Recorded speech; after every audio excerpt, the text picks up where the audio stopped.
The Drive-Thru is GTM's monthly news episode and is sponsored in part by organizations like HPDEJunkie.com, Hooked on Driving, AmericanMuscle.com, CollectorCarGuide.net, Project Motoring, Garage Style Magazine, and many others. If you are interested in becoming a sponsor of The Drive-Thru, look no further than www.gtmotorsports.org. Click About and then Advertising. Thank you again to everyone that supports Grand Touring Motorsports, our podcast Break Fix, and all the other services we provide. Hello and welcome to The Drive-Thru. This is your host Brad speaking. With me as always is Eric and Tanya. Hello. This is the winter edition, and as you all know, The Drive-Thru is our monthly recap where we put together a menu of local, racing, and random car-adjacent news. And now we're going to pull up window number one for some industry news. But before we do that, Brad, I just want to remind everybody that this is the last drive-through episode of season 1. So season 2 of Break Fix kicks off here at the beginning of March. We're excited to see what season 2 brings us. A lot of surprises, probably a lot of changes, lots of great guests and episodes that are coming out here over the next year. I just want to remind people that, it's been a minute since we've done a proper drive-through episode. Hopefully you caught the last couple that came out. We had a really great remastered Would You Like Fries With That last month, and then some other things that we did in the previous months leading up until now. So our goal for this last drive-through episode of season 1 is to capture some things that happened over the winter. The motorsports world is pretty quiet. Even the car sales world is pretty quiet. There's not a lot of debuts, but we found some good news out there. And we just, want to talk about those things as we get prepped and we get excited for season 2, the start of the next racing season. And we go from there and we see where things lead. So on that note, let's send it. So the first thing I want to talk about is Volkswagen 2022 Golf R based on the Mark 8 chassis. Yeah, I bet you all didn't know it was coming because they announced on the same day as the election. I don't know who the marketing guru was that decided we've got to announce on this day. Maybe it's because they're over in Germany and the election is a non-factor over there. I don't know. The 2022 Volkswagen Golf R, I think it looks terrible. I'm just going to go ahead and throw that out there, but that's not what we're talking about today. We're talking about the power output, which is 315 horsepower, up from apparently 287, 290, something like that in the previous model. Still the same 2-liter turbo. It's still going to have all-wheel drive, but it's updated 4Motion system. It's going to work in conjunction with the electronic differentials and the dampening systems. They call it Vehicle Dynamics Manager, torque vectoring, and all that funny stuff. Basically, in layman's terms, press the go pedal, spin the wheels, magic happens, and the car just moves no matter what. I thought you were going to say, in layman's terms, it's an Audi A3 or an Audi S3 with different skin on top of it. Well, it actually looks more like a Q3 than an A3 to me. If you look at it, it looks like a mini minivan. It looks like it's lifted a little bit. It is. It's right up there with the BMW M8, right? It's gargantuan. I'm not a fan of the 8th series. I've always been a big proponent of the even number series Volkswagens are where they get it right. Well, I'm with you. I think this one was a bit of a misstep. A lot of people like it. It's got a good aftermarket following already. It just hasn't grown on me. And I haven't seen too many in person yet. And I think that's part of the problem. Maybe when I see one in person, it'll change my mind. But I do have a hard time with that front end where it shares the look and feel of like the new Tiguan and the Touareg, or I guess it's not the Touareg anymore. It's the Atlas. I don't get it. But I will say this. Hats off to Volkswagen for finally putting out a Golf from the factory with over 300 horsepower. Sadly, I want to know how much this thing weighs, because if it's 3,600 pounds, the power to weight ratio is actually probably worse than some of the older R-spec cars at this point. So what have we really gained at the end of the day? Well, I can tell you what Volkswagen is doing that is right. And they are releasing this car with a manual transmission option. Excuse me, what? Yes, and you're going to love this figure. The reason they're releasing it with a manual in the U.S. is because 40% of all Rs and GTIs sold in the U.S. are sold with 3 pedals. 60% of those cars are sold with DSG. That's mind-boggling. In a market where the manual transmission is dying, all across the board, no matter what, 40% of these cars. So VW kids, Dub kids are keeping the manual alive. Manual Preservation Society is strong in the VAG community. I like that. The other side of that is the fact that they've gotten rid of the Golf. The base level Golf now is gone. You can only get a GTI, and then you can get the R package, obviously, on top of that. I think that's interesting. And obviously, if you haven't heard the news, there's no longer a two-door Golf or GTI anymore either. That was a big move they made last year or the year before to do away with the two-door. So I look at this as maybe an olive branch to the Volkswagen community to say, hey, you're giving us a manual transmission. Thank you for that. Still not a big fan of the four-door move, but I get it. They're trying to maximize the platform. They're trying to, minimize the amount of retooling that they're doing because the A3, the S3, the Golf, all those cars are all the same. It is sad, though, to see the Beetle go away. As we know, that happened not too long ago. But on top of that, I think what pains me even more is there was always that glimmer of hope that we might get the Scirocco. And now that, along with the TT, is done. There is no more of any of those types of cars. And it's heartbreaking, but whatever, we got to make progress, or we're going to make room for other models to come in. They got rid of the Beetle and now they're moving towards EVs. It's like the Beetle is the perfect home for an EV. Put the batteries in the back like the original Beetles had the engine. I mean, it's a perfect candidate, and there's actually some renderings of what a Beetle could look like in EV, and it pretty much looks like a Beetle, but it's got that futuristic-y look. They're pretty cool. Reconsider their lineup in the future. It would be nice to see the Beetle back, but I agree with you there. And honestly, keeping the Beetle design, if you kept the previous one and put the motor in the back, as you're suggesting, and even maybe did all-wheel drive, the frunk would be larger by cubic volume than the current hatchback availability that the Beetle has. So moving things around actually makes sense, and you don't lose any people space. You probably gain some at the end of the day. So I'm with you. I mean, they're doing the bus, the ID1 or whatever they called that thing, or the ID Buzz, right? I mean, that's a cool idea. The Beetle should be right there with it, and even maybe a Carmen Ghia. Wink, wink, nudge, nudge. But I guess we'll see what the future holds. But and I mean, with the Beetle, I mean, they could do a dual motor version with a motor in the back and a motor in the front called an RSI, and have 400-500 equivalent horsepower. It would be ridiculous. All-wheel drive Beetle. No. The new mantra is that we all aspire to own rental cars. So hey, it's okay. Well, and the other thing is the Beetle aesthetically is like designed to be electric because it has no freaking front grille, basically. Yeah, I agree with that too. In terms of all these new electrics that look kind of odd sometimes because you lose all that grille for the airflow that you don't need to an engine, it's like the Beetle isn't going to look weird. It's going to look right. And the Fiat 500 right behind it, right? That's another one, another icon. And then I could see the Mini going in that direction as well. I mean, again, those were three cars that had been competing with each other for such a long time. It just makes sense. Speaking of changing the automotive landscape, I don't know if everybody was paying attention over the last couple months. We talked about it on several drive-through episodes, the whole Stellantis merger, which is Fiat, Chrysler, Peugeot, Citroën, and all the other sub-companies are now under one large conglomeration called Stellantis. It went official and they went IPO on the 19th of January, and they are now the fourth largest automaker in the world. There's a lot of stuff packed into that. If you're just kind of going to blow it off and be like, it's just Chrysler and we're just going to get more Challengers making 9,000 horsepower, that's not true either. I've heard rumors around the mill that because of the influence from the French, they're talking about scuttling the SRT division of Dodge.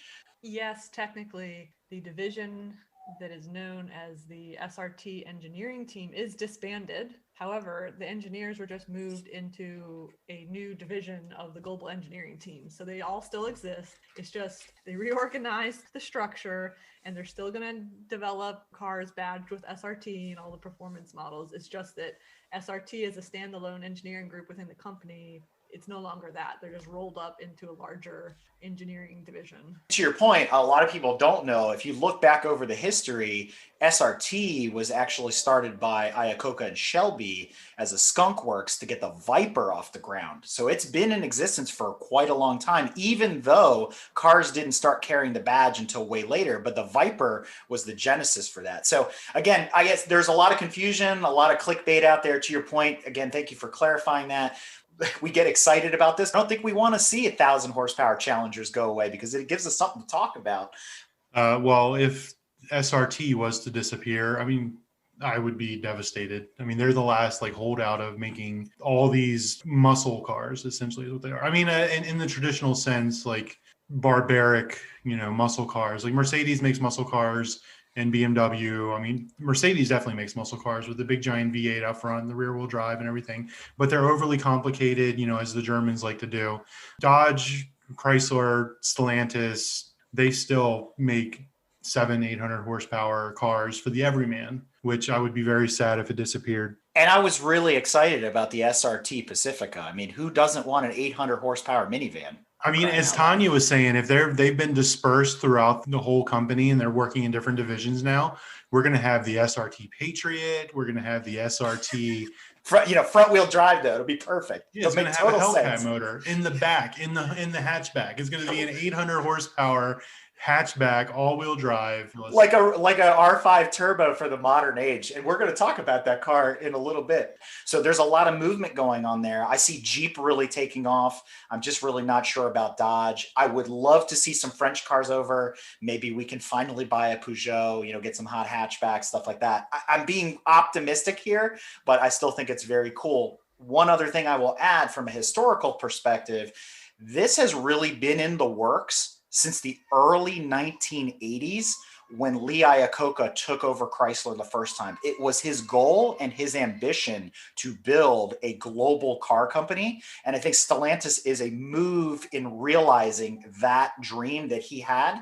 And for those that don't know, he originally tried to do this with Volkswagen and it didn't work out. So this is really cool to see all these companies coming together and now in the top 5. So, Brad, You're a big Jeep guy. Why don't you talk about the new Jeep that is coming? Well, we were talking about the Volkswagen Golf R, and I didn't get to say the price. The price is about $40,000, give or take. But for that same money, you can get the new Jeep Grand Cherokee L, which is coming out. Which, if anybody's been paying attention to Jeep and Chrysler and Dodge, the sister relationship between the Grand Cherokee and the Durango, you will realize that this is really just a Durango. Because the Durango has always had, since 2013, 14 or whatever, 7 seats. It's a 3-row. So this is basically going to do the same thing. It's going to be a stretch Grand Cherokee. It's about 6.9 inches longer. Is that 6.9 liters as well, or is it just a small motor? Nope. It's just a small motor. It's just going to come with the 5.7 liter V8 if you opt for the Overland or the Summit editions. If you go lower, it's going to be the 3.6 V6 Pentastar. And no diesel option for the Grand Cherokee L. Yep, not going to happen in the Grand Cherokee L, at least to start. New interior, it's going to have 10.1-inch gauge cluster dash, the 8.4-inch infotainment system. It's going to have they're all going to have the 8-speed automatic transmission, new air ride suspension, all this fun stuff. Regular Grand Cherokee is going to be coming out a little later in the year, and that's going to have a hybrid option. So again, no talk of a diesel. Interesting, a hybrid option. That's really cool to know. So I wonder though, is the Grand Cherokee L just the entry-level Wagoneer with slightly different sheet metal? I would liken it to the same thing as the Range Rover Sport that came out a few years ago. It was built on the LR3 chassis, but it had the Range Rover bodywork. I think this is going to be kind of like a similar deal. And I think it's good because that helps us deal with that initial sticker shock, like we talked about in the previous drive-through episodes about the Grand Wagoneer and how expensive it was and who's going to pay 110 grand or whatever it was for a Jeep, So if they're giving us an option that's similar, giving us that third row seat and getting people in at a more affordable price, like you said, in maybe that $40,000 or $50,000 range, although even that is a lot of money. Yeah, that's not affordable. It's a better option than double that, for the Wagoneer. Agreed. So what else is going on, Tanya? So we can recircle back to October where we had reported on the new... You can't pronounce it either. No, I can pronounce it. It's Tuatara, the high performance hypercar, whatever you want to call it. Back in October, it said it broke the speed record at over 300 miles an hour, 316.11 miles to be quite exact for average speed. And then shortly after that was released, suddenly everyone, whoa, that can't be right, fact checking, something's wrong, there were flag on the play, all this stuff. And so since then they have redone their high-speed test runs and have now, with verified by whatever sources were there and double checking and triple checking, blah, blah. They have verified that they have indeed now taken the record for single run and average speed fastest test run. So they averaged 282.9 miles per hour, which beats the previous record of 277.87, which was the Koenigsegg, I believe, in 2017. And their single speed run, because they did a run up and down wherever they were, I think in Florida this time, they did 286.1 miles per hour in one drag, and that beat the previous record of 285 miles per hour. So they do indeed now retain the title of fastest car. But it is a much narrower margin than originally stated. Much narrower margin. It's unclear whether, they were also saying, well, we were still down on power during these runs and this, that, and the other. I don't know what all that means. I didn't research it much further. But for now, they hold it, and who knows, maybe there's still more in the motor that they can get out. I guess we'll see. Maybe there'll be future test runs. I think that it's a little disappointing that they didn't get over 300 miles per hour. I mean, all the hype machine was strong with this one. And when the video came out and all that other nonsense, amazing, 300 miles an hour in a street car on a road. Yeah, not true. Not the case. This is false news. You know where I'm putting my money, though? And they've been really, really quiet. Stellantis. I'm putting my money on Bugatti with that new car that they're building. They keep showing us like pictures of it and videos, and it looks like the Batmobile. It pays homage to nothing. And it's really a step away for Volkswagen, the parent company, from the R8 Avis, going all the way back, that they've been reusing that chassis forever, that the Veyron and the Chiron, they were all built on basically the same car.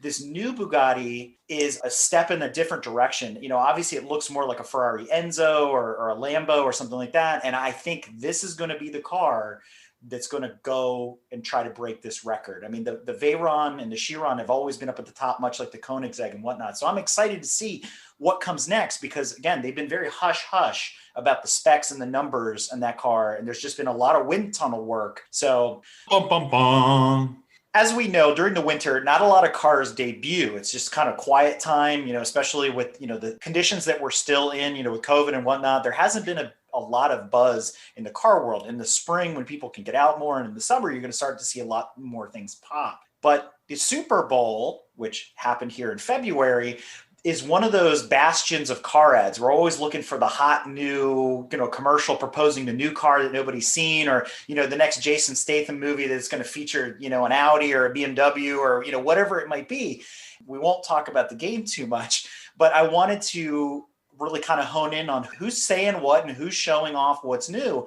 And I was really surprised that right off the bat, GM came out swinging. I saw Will Ferrell was doing some weird stuff in a weird accent, looking all scraggly and stuff. That was the GM commercial. That was okay. Well, I didn't pay attention then. I don't know. So that's okay. But in that commercial, it was a two-parter, and basically it's Will Ferrell versus Norway. GM for everyone. Also showcasing their new logo, which is very EV focused and whatnot. But you got the first shots, real shots, of the Hummer and the Cadillac Lyriq, which we talked about on a previous episode that Tanya went into detail of both of those cars, but you got to see them kind of running and driving and whatever, and they were both showcased in those videos. So I thought that was pretty cool. Curious to see where that goes. As we've mentioned before, both of those are $100,000 cars. I thought it was a little off to kind of throw them out there and you go, ooh, ah. And then if you start to do the research on them, people are going to be like, oh my God, these are upper echelon vehicles. How do we get into that market? Why are automakers gearing all these building all these electric luxury cars? These 100,000 plus is I guess they've done their market research and there's a demand in that segment.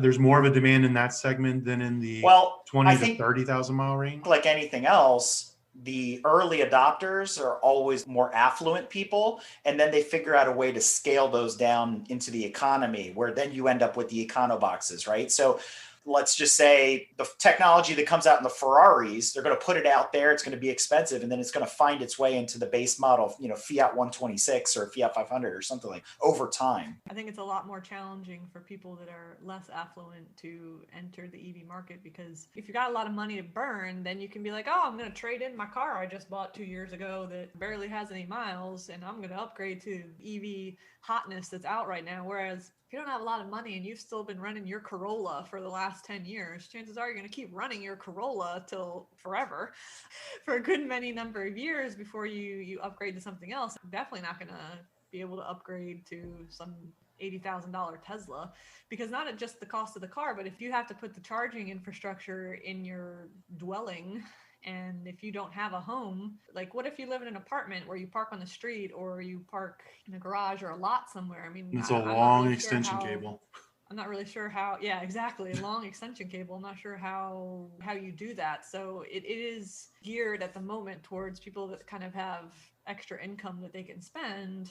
They're going to market towards them. I mean, I guess it makes sense. As it becomes more commonplace, as sales go up, then slowly things level out. They bring in the entry-level vehicles, lower tiers that are more affordable for everybody. The litmus test here is Tesla. So Tesla's selling the Model S at 90,000 or 100,000 or whatever it is. And if you're trying to enter that market and be competitive, you're trying to be competitive with that car, right? Because that is the flagship. So I think everybody's going to come out the gate, and a lot of people have adopted Teslas and bought them. If you're willing to pay that kind of money, then the Cadillac's going to be priced like that. The next thing that comes out is going to be priced the same way. So I think that's where they're at. And then obviously Tesla has made motions to try to make them more affordable with the Model 3 and the Model Y and stuff like that. But they're at a technological advantage because they've already pioneered it and they're scaling it down, and everybody's trying to catch up. So we're going to see it happen, but I don't want it to be, that there's the Lyriq and then we're back to the Bolt again, right? Because that is just too much of a disparity between the upper and lower. We exactly. Something in the mid-range. Exactly. Well, there's already been news reported within the last week that, and it's not a lot, but still Tesla feeling pressure from the other manufacturers coming out with competition and lower priced cars, even if they're still, way expensive. They're actually lowering the price on the Model Y and the Model 3 to compete. So, I mean, it's not like, oh, it dropped $10,000 or anything. I mean, it's 1,000 here, a couple thousand there, because they're seeing that the other manufacturers coming out have slightly more affordable. Is that due to an increase in Home Depot parts? So it's gotten cheaper to manufacture them? I don't know. Have you been shopping at Home Depot lately? Ever since COVID, everybody's shopping. Parts are That's scarce. true. Price of plywood is prices through would the go up roof. because the demand is high. Exactly. So let's talk about some of the other ads that were during the Super Bowl. I actually thought for once the car ads were very sparse. The ones that were there were just kind of like, it almost felt like the general ads you would see on, watching like Rolex or something that we'll talk about later, like the typical WeatherTech ads. There was a Paralympics ad with Toyota, which had nothing to do with Toyotas other than their sponsorship. There was a CarShield ad, which I'm still confused on how CarShield works, but it involved, it involved Ric Flair and Ice-T, and it's all this, they're like, whatever. Is that undercarriage protection that they sell you at the dealership? No, that's something else. CarShield is like this. It's like an insurance policy for repairs. Like you pay into this thing so that you don't have to pay. Like if your transmission blows out, you're paying a premium or whatever it might be, whatever the difference is. And then they take care of the rest. I mean, I don't know.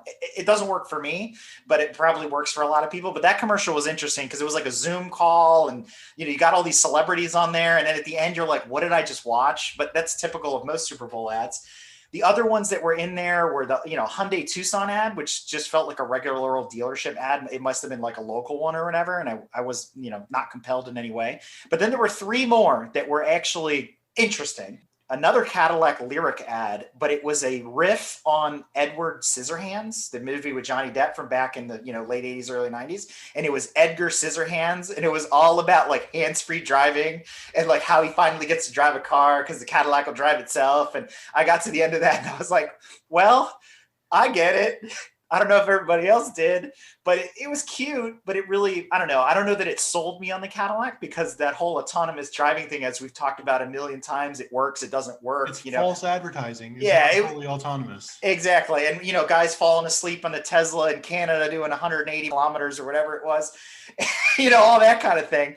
I was left like, okay. But I didn't get it because then there was all this big deal about like, oh, the big deal of this commercial with the actor and all. And I'm like, I don't understand. At first, I didn't know who the actor was. I mean, Winona Ryder was in the passenger seat. I got that. Yeah. But then I didn't understand the specialty of Edgar. And it's like, yeah. Okay, so now I got to go watch this. Now I got to find it. I get it. I mean, okay.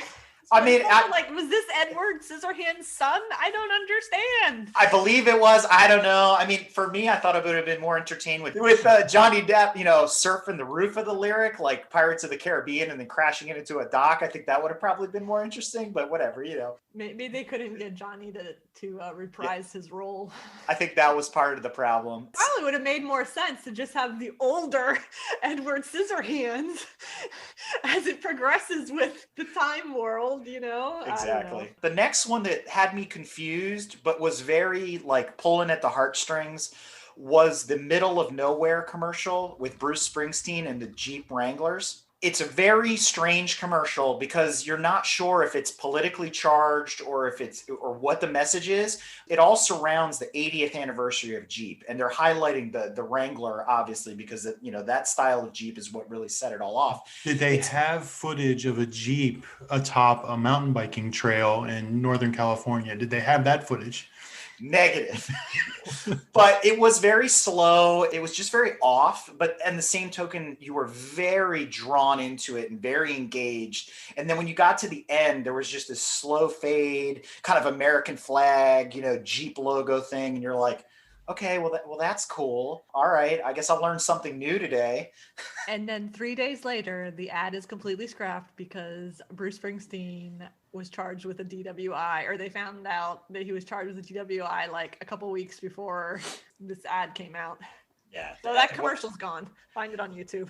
Well, that's a shame. That's not the first time that Chrysler has done something like this either. I don't know if you remember back when the Chrysler 200 came out. It was imported from Detroit, I think was the whole thing, and they had Clint Eastwood and all that good stuff. I mean, they try to tug at the American heartstrings quite a bit in their advertising campaigns, especially with Jeep. I figured the next commercial will be set in Paris, and it'll have subtitles because it'll all be in French. So because it's going to be directed by Woody Allen. There'll be a Citroen DS that's like the beginning of the commercial. And you're like, what are we watching here? But anyway, speaking of cars and speaking of drinking, the last one, the one that really got me, the one I thought was the best Super Bowl commercial of all. I was wondering if you were going to bring this up. Oh, heck yeah, dude. For two reasons. One, I think it's going to be a disgusting flavor, which is the new watermelon Mountain Dew, right? That is just two things that don't go together, and I have a hard time even getting it out. But that Geo Metro convertible driven by John Cena had me on the floor just cracking up. I saw it roll out and I was immediately like, yeah, the Geo has achieved celebrity status finally. Now, it's a god-awful paint job, it's watermelon colored on the outside and on the inside, but I just thought that was epic. Yeah, I knew you'd like that commercial. When that car is sold at auction, how much are we willing to pay to get it for the club than for $0, Bob? $50. I'm in it for $50. And Hazmat, if you're listening, that is the ultimate Geo Metro convertible. It's got your name written all over it. God, that is disgusting looking. And yeah, oh my God, it looks like Pepto. Pretty much. It's going to be Pepto-Bismol Dew. But with effervescence, right? With effervescence. So let's get away from the Super Bowl commercials. I think we nailed that. There was another bit of news that we need to follow up on. So, Tanya. Well, it was I think originally a clickbait article. But what the article is the headline is a Toyota GR Yaris. Yay! Laps faster than Nissan R35 GTR Nismo. Asterisk, only by 0.4 of a second on a short flat track under wet conditions. Yes, in the rain. I was waiting for the in the rain. I knew it was coming. It was backwards on this track at night in the rain. The Oh, yes. Yaris won. And Michael Schumacher was driving the Yaris, and an amateur was driving the Nismo. Yeah. A never, never.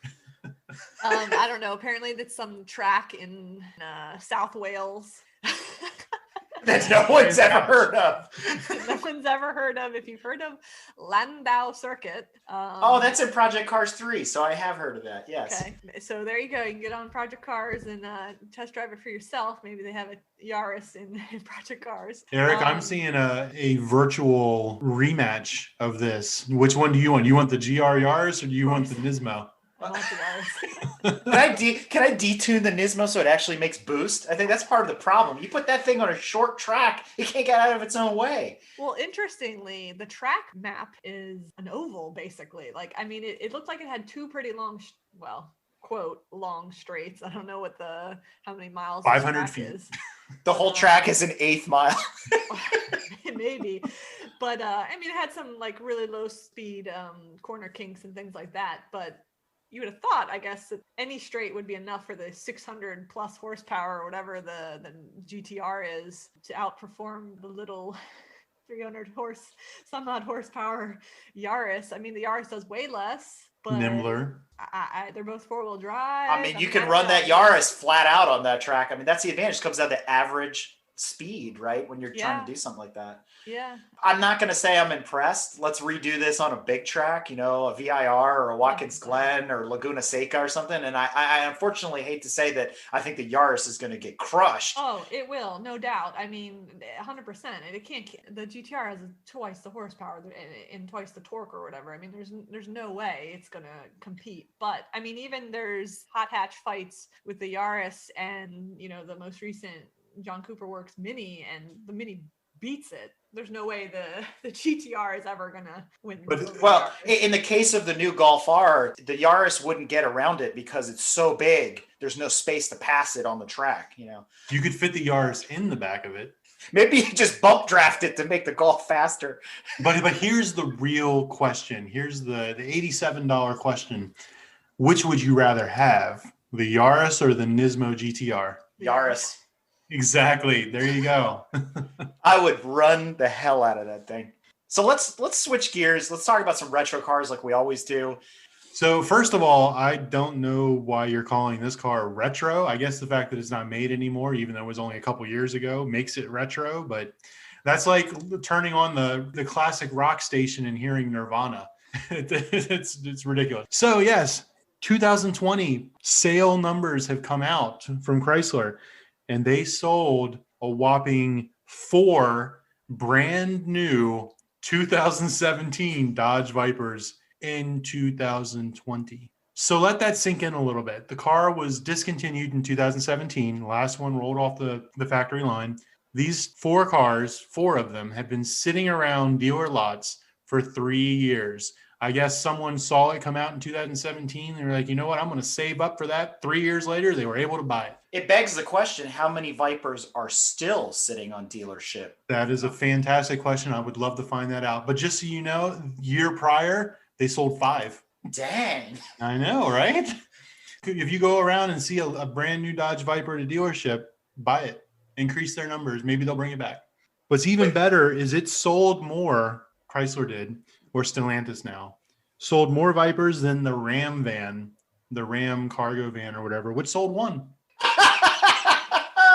That's hilarious. So if you think about how many cars are sold in the United States on a yearly basis, how many cars are produced, the Ram van sold 1. What I want to do for GTM for Break Fix is I want to find that Ram van owner and I want to interview him.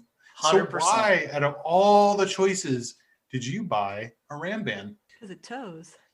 Because it tows. Because it may tow. It was probably Brett. He bought it because there weren't any more Ford Transits available at the dealership next door. But also, it gets even better. The Viper also outsold the Jeep Patriot, which sold 3. The best part about that is the Jeep Patriot was discontinued a year before the Viper. So out there sitting on brand new Jeep Patriots. That's like the scrap metal guy sitting on the metal going, it's going to go up in value soon. So what I want to know, I'm going to do some investigative journalism. And for the next drive-through, I'm going to find out how many brand new HHRs. I'm going to find out how many brand new Chevrolet HHRs you can go out and buy on dealership lots right now. I bet I'll have that research for you by the next drive-through. I bet there are some out there. Oh my goodness. Meanwhile, speaking of Vipers, apparently, what do you do with that new Viper that you buy? Well, you got to mod it, right? And if you're familiar with some of the more famous Japanese tuners and modders out there, I mean, we've all seen the RWB 911s and wide body cars that are out there and stuff like that. There's a gentleman in Japan that took it to a whole new level. He took one of those remaining Vipers and turned it into a wide body dually. And then, to make things even more interesting, gave it a patriotic U.S. Army Jeep livery. Needless to say, I mean, I love the Viper. This is a little bit sacrilegious in my opinion. And it does kind of look like a funky Miata build after it was all said and done, like it was done in somebody's backyard. It is just, I don't know what to think. But, hey, go Army, beat Navy. I usually hate stuff like this, but I have to say, I think it actually looks kind of cool. I would never do it. I would never drive it. But the fact that it exists, I think it's kind of cool. I think the guy thought he was buying a Jeep. And the Viper just showed up in his driveway, and he's like, whatever. They just look so similar. I mean, just from the they do. They're built on the same platform. Yeah. It's all the same stuff. You heard the motors were the same. But would you rather have this or an HHR? Oh, that's a hard choice. Can I go back to the Yaris? Because I was okay with that. The answer is no longer Miata. The answer is Gazoo Racing Yaris. 100%. Well, what does Tanya think? Oh, of that hideous abomination? Yes, of the Viper.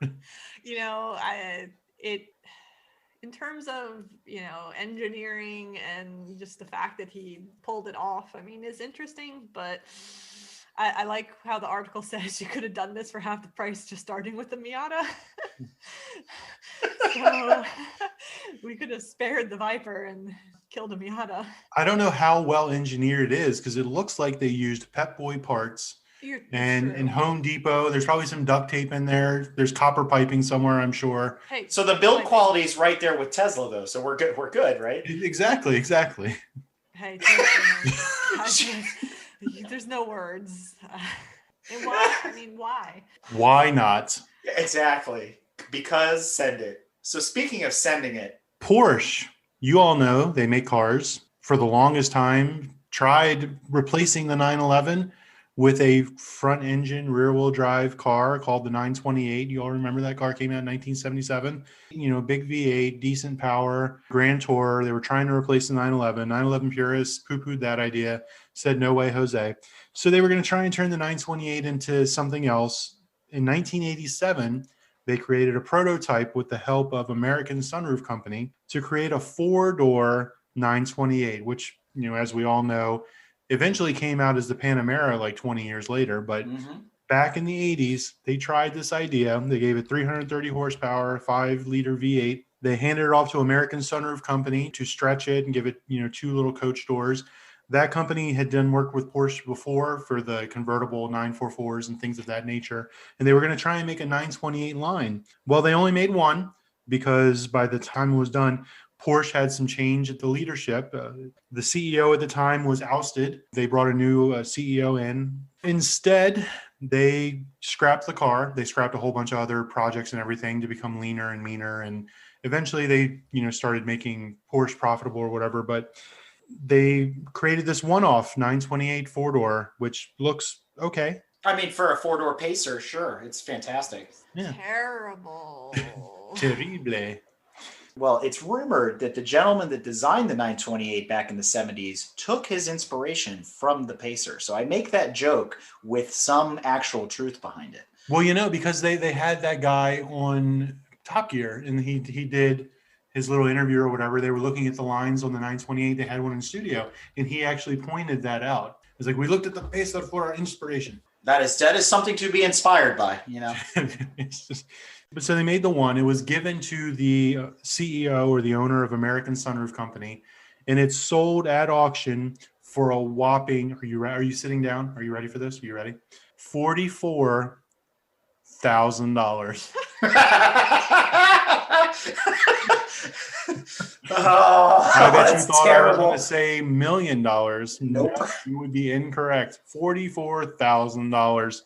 You can Somebody buy a paid Golf R 40 or you can buy a 4-door 928. Somebody paid $43,999 too much.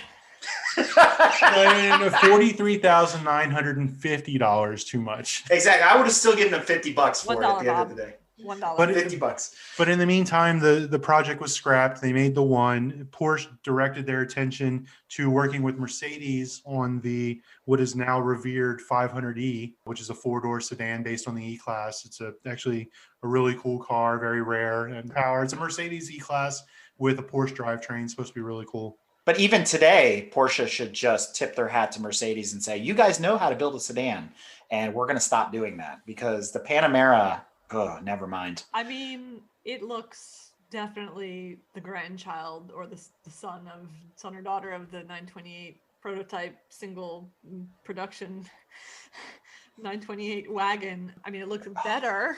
It still looks like hot trash, and Porsche and Ferrari and all those kind of people should never have a 4-door model car in their lineup personally, but that's a different story. But clearly somebody at Porsche has had the picture probably of that wagon 928 on their office wall this whole time, and finally was like, now's our moment. Panamera. And they were like, yes, we finally get to release it. Boo, boo, boo. Let's circle back to another retro car that you might be able to get your hands on. Yeah, so if you are into rally and into Ford or into one of them or neither of them, I don't know. What's Rally? What's rally? Stop it. A UK company called Motorsport Tools is building new street legal version of the legendary Mark II Escort that won WRC. What's WRC? Don't get me started. The WRC championship back in 1981. And I mean, I like squarish bodied small cars, and square with round lights is also particularly attractive, and this checks all those boxes. So how much fun would it be to tool around in this car? This also goes back to the EU gets all the cool stuff, followed by when is the Capri coming back? Sign me up. And this can be yours for a mere $90,000. Oh, dang! Oh. So, would you rather spend $44,000? No, I would not. God. HHR or $90,000 Mark II Ford Escort? GR Yaris. I'm going back yet again. I'll spend 40 grand on the Toyota before I do that. Well, I guess we've wrapped up our industry news, and now it's time to jump in to our our cutting edge EV section known as Jolt Cola.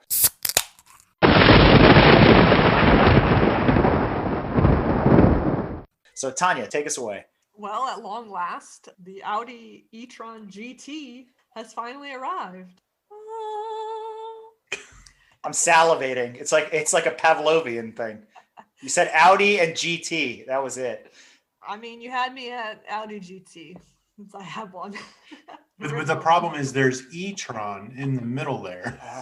That's the part you didn't hear. Well, there's that. And there's the fact that the standard e-tron starts at $99,900, which is quite a bit far above my price range. I'm just cutting to the chase here. You can get the Prestige Edition for $107,100, or the RS will set you back a mere $139,900. All this can be yours and more. Stay tuned. I take issue with this car, not because it's ugly or anything like that. It's a fantastic looking car. The proportions are right. It's a cool EV. I'm down with it. The price isn't even the problem. The bigger issue I take with it is it doesn't pay any sort of homage to the cars that bore the GT badge. And that comes from the original Quattro lineage, right? The Type 80 cars, the 4000 series, all those. They were, let's face it, fat Scirocco's, you know, in some respects, Giugiaro designed, you know, all that kind of stuff. It doesn't carry the badge well. I could see it as the new A7. I could see it as the new Audi 100 from back in the day, like the 100 four-door and the 100 coupe and stuff like that. It's a weird sticking point for me, I guess, as an Audi purist. I still want to see the real Coupe GT or the UR Quattro come back. They've been teasing that for a while. They called it the S1 a couple of times, which is also kind of a weird misnomer because of the rally car and things like that. I think it's cool.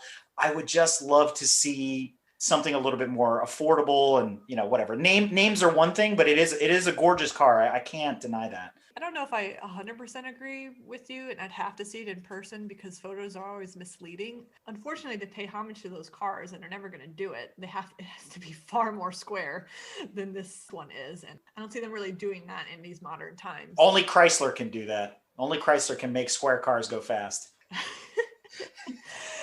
But if it's not, and I haven't looked into how long the car is, if it's not long, like an A8 or an A7 or something like that, then I'm feeling a little bit more comfortable. Because if it's something that's short, then to me that is paying a little bit more tribute to the original Quattro and GT coupes and cars of that nature. Because the back, that slope of the rear glass and the trunk looks very short. It doesn't have some wide rear end sticking out from the back tires. So that is a little more 90 Coupe Quattro, GT coupe, or the URQ styling. The pictures are deceiving. So if this thing is like 157 feet long or something, it's an A6, right? It's like a yacht.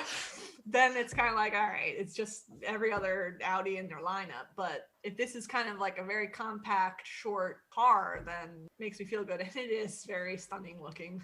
I wish it was more affordable. So not to leave out the details, apparently I guess this is the standard version, mated 2-speed transmission, setup is capable of delivering 469 horsepower, 464 foot-pounds of torque. Apparently there's an overboost feature that you can engage, which jumps those numbers to 522 and 472. And that gives it the ability to zoom from 0 to 60 in just 3.9 seconds. It tops out apparently at 152 miles an hour. You know what that reminds me of? And it's for the IT nerds out there of a certain age. It reminds me of the PCs in the old days that had the turbo button that they would overclock, right? It's like the equivalent. Like you just hit that button and you're super boost, you know? I guess is that like the what is it? The ludicrous mode button or something equivalent? So the RS package adds 121 horsepower. So it's outputting 590 horsepower and 612 foot-pounds of torques before overboost, which brings it up to 637 horsepower, but still 612 foot-pounds of torque. You're leaving out an important fact. It weighs like 5,100 pounds, right? Whoa. So the RS, yes, weighs between 5,060 to 5,139 pounds. Good God. I think that weighs more than your Jeep, Eric. It does, as a matter of fact. My Jeep is sub 5,000 pounds, so yes. It's two of my GT coupes. Yeah, those cars weighed 2,400 pounds when they were new. 2,500 pounds, barely. So that's why it costs so much, because you're getting a lot of car. That's some road hugging weight right there, as Ford used to say. Good night. So you all know there was a new C8 that came out last year. Yeah, we don't talk about that car at all. No. Apparently, if you missed it, there's a new C8 mid-engine, rear-wheel drive V8, all that good stuff. They're releasing some different versions, to come in the coming years. There's a Z06 in development. Sadly, there is not a Grand Sport. Really? Instead, there's going to be a hybrid C8 called the E-Ray. The E-Ray. Oh, I like it. Like the E-Ray. E-Ray. Okay, yeah. I get it. It's the electric eel. Yeah. I see what they did there. The E-Ray. I'm not sure if I like it, but I get it. Don't have a lot of specs on it, but it's allegedly going to have all-wheel drive. The hybrid system is going to mate to the stock 6.2 liter V8. So, fun times to be had in the C8 hybrid. It's probably going to be just like the Tahoe hybrid, just the big honking V8 with like a little itty bitty, like tornado sized, electric motor, just to say it's a hybrid. Can I rename it? I want to call it the ESX. Is that okay? because I mean it looks exactly like the NSX. So why not, right? Nah, Because I'm not Acura about already that. has a hybrid NSX. It's called the NSX. And speaking of that, if you guys haven't seen, and we're going to post a link to it, Chip Foose recently did a redesign of the C8, and love it or hate it in terms of his design style and whatnot, it's worth watching. It's sponsored by Haggerty, and it's a time-lapse recording of him redesigning the C8 right there in front of you in his studio. And I thought it was fascinating on multiple levels. But I would say go check it out. Leave your comments if you want on Instagram for us or on the show notes or whatever, because I'm really curious to see what people think about Chip's interpretation of the C8 and trying to make it pull some of the lineage of the previous Corvettes and get it to look a little less like an NSX or a Ferrari or some of the other cars he talks about in his monologue. So just wanted to throw that in there for something else to do after, reviewing this episode. So what you're saying is Chevrolet did not reach out and consult with a world-class automotive designer like Chip Foose to design their new Corvette? Negative, Ghost Rider. Not surprised. I will say, I think we need to switch gears back to Tanya a little bit here and talk about one of the slowest drag races I've ever seen. But there's no gears to shift in an electric car. So there is a video out there, and it's in Italian, but there's English subtitles for those that do not speak the Italian language. It's I think like a 8 or 10 minute video, something like that. It takes that long to do the quarter mile, but yeah. So it's a drag race of Fiat 500s through the various decades. So there's 4 Fiat 500s that are pitted up against each other. There's the original Fiat 500. There's the 1995 500 Sporting. There's the 2015 Fiat 500, which it's the European version. So it's the 1.2 liter and not the 1.4 liter that came to the US. And then there's the new Fiat 500e. And so they pit all 4 of these together in a couple drag races. And knowing that they were drag racing all these cars together, I already knew the outcome of the race, right? The original one, right? Yeah. While the 500E was pushing it, yeah. It was opposite day, so it was who finished the drag race last. So you're absolutely right. Actually, there were 2 knowns going into this. One, that the original 500 was going to lose, and that the electric 500 was going to win. Those 2 were quite obvious.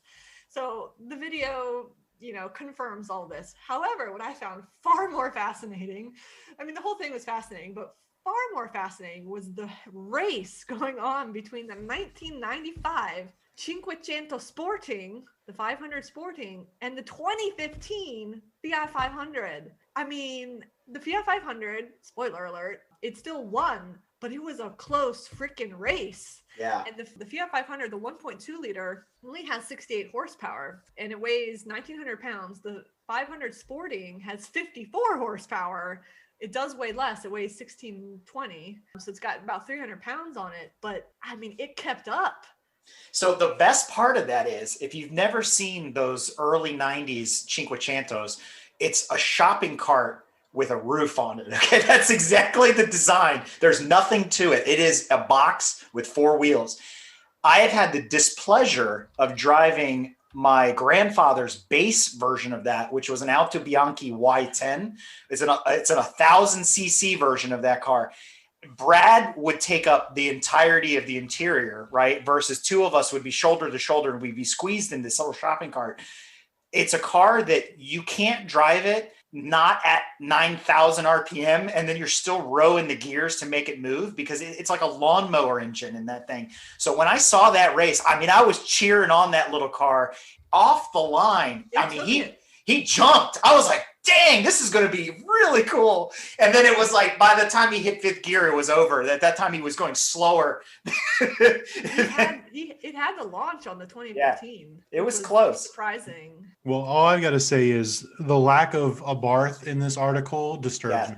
Yeah. Well, again, I would have liked to have seen the Abarth 1.4 multi-air in there just to mix it up and see what it would do. I bet it's a lot closer to the 500e in terms of performance, which isn't necessarily a bad thing. It is more powerful. It's making closer to like 200 horse or whatever that thing makes. So 500 Abarth or Gazoo Racing Yaris? Kazoo Racing Yaris. I don't know, because Tanya's kind of would be an Italian purist, I would think. So I would have picked her to choose the Fiat. Man, that's tough. But I don't know. I really want to drive that Yaris. If I have to make a compromise, I would take the Punto SS, which is slightly bigger. It's a proper hatchback and everything, and it makes more power than the 500. So that would be more in line with the GR Yaris if I had to go Fiat. But that's not a car that they sell here. So What was also funny in the video was after they were done doing the couple drag pulls that they did, and then he talked about how the finishing was like opposite to the sound. oh yeah, the sound the performance was like the opposite order, and so then they played like the in-car like pull sounds, and it was like the worst sounding of course was the EV because it sounds like just nothing, whistling nothing. They didn't pump in any artificial exhaust. No, they didn't. But then, I mean, they ranked it as like the loudest was the original Fiat 500 decibels. I don't think it was the best sounding. Actually, I think the Sporting was the best sounding as it was railing through the gears. it's very throaty for a 1200. But then again, it's also doing like 8,500 RPM to get it to move. I mean, it's And also joke. they didn't do any emissions testing either. No. That's a fun little video. If you're interested in those type of cars, check it out. Let's talk Blue Oval. So then, of course, there's all the buzz lately, and there's more news coming out, and they're finally here, and some of them, small amount are in dealers, ships already, and I'm sure there's people, like very excited to get the ones they pre-ordered. What are we talking about? The Mustang Mach-E. So Ford. Strike that. We don't call it the Mustang anymore. It's just the Ford Mach-E. Yes. Well, that was for different reasons. That's pretty smart, but we won't get into that. But yes, it is still technically, I believe, the Mustang Mach-E, but for all intents and purposes, people just refer to it as the Mach-E because it is aesthetically very different than what people are accustomed to with the historical iconic pony car. It's very similar to what SRT4 owners are doing with their neons. Dang. The neon SRT4 is not the neon SRT4 to neon SRT4 purists. It's just the SRT4. They don't want to be linked to the neon, where people don't want to link whatever this thing is to the Mustang. So, and I will make a suggestion. So Ford, if you're listening, brilliant campaign to try to go get that Jeep off the side of that cliff in California. Let's use that person to rename this car the Puma. Let's carry that name over from Europe, or maybe the Cougar or something else to differentiate it from the Mustang. I think it should be the Eagle Eye Hammer Thrust. Let's not call it the Ka, because that would not work in New Jersey, New York, or Massachusetts. I mean, they could go if they want to keep with horses, they could just go with Stallion. We can't call it the Pinto because we know how that's going to end. Well, it's more like a Clydesdale. So at any rate, as this thing is actually real now, and with all EVs, the whole range saga is a big thing, and people, everything's always compared against Tesla because they were basically the first, so they're kind of the benchmark. How does it compare? And the range figures are out for now. I don't think not all the variants of the Mach-E, I think, are fully published because the California trim and there's one other trim, I can't remember what it is right now. I don't think they finalized what the range numbers are, and I think the California should have the highest mileage range, but the standard range all-wheel drive is clocking in right now at 211 miles. The standard range rear-wheel drive 230, the extended range all-wheel drive 270, and the extended range rear-wheel drive is 300 miles. So those are EPA ratings. If you take the extended range all-wheel drive, the 300 miles is short of what the Tesla Model Y can do by, I think, like 26 miles or something like that. But that's not even fair because the Tesla Model Y is all-wheel drive, and now we're comparing rear-wheel drive with all-wheel drive. If you compare the all-wheel drive model, it's 270 versus a 326, so it's falling short. What I want to know is how do they change in the frozen tundra of Texas right now? Some things you see when you're reading about the battery life and all that is it's not necessarily the cold itself that is detrimental to the battery, which I don't know that I fully agree with some of those arguments because I think there's been proof that batteries are impacted by the cold weather, but I don't know the significance of that impact. A lot of what happens in the cold weather is because of people are cold, and so they turn the heat on. And unfortunately, in an electric car, some of the battery power has to be diverted to heat the inside of the car. In a gasoline or an ICE vehicle, the heat's a byproduct of the combustion of the engine. And so it's free, basically. In a way, it's kind of free energy, right? Like the fact that your car is running, it's creating heat. That heat is pushed into the cabin and whatnot, very simplistically, right? And that's what gives you the warmth. But in an electric car, you have to use precious battery resources, if you will. So in the meantime, you're driving at night, it's cold, you got the heat on, you got your headlights on, you got the radio blasting, the wipers. You probably got your seat warmers on and the steering wheel warmer, and you got the infotainment system going, and God knows what else. That all is the battery, right? Whereas at least in an ICE car, the heat component is separate. It's not draining the battery like all the other things. Batteries put off heat. They overheat. I mean, they can overheat and everything. Isn't there a way? There's no way to harness that somehow? There is some facet of liquid cooling going on. I just don't know what those radiators and that heat exchange level is like. I think at best, even if you put a blower across it, like a standard heater core, it's going to be tepid. It's not going to be hot, because the water in an ICE engine, whether it be gas or diesel, it's close to boiling. So it's very easy to produce heat at any level, right? And do all that kind of stuff. I don't think the batteries are probably generating enough heat at all to do anything. They generate enough heat to catch fire. Because if it did produce that much heat, I think bad things would be happening. You'd definitely be warm at that point. So back to the Mach-E range numbers. So yes, they don't look horrible. They're not, 100-mile range or anything crazy like that. But the more interesting thing is there's a separate article that's recently come out that's saying that these EPA rating numbers are understated. So the Mach-E performs better than what the EPA is saying. So apparently Edmunds did their own, and they do their own independent studies and surveys and whatnot.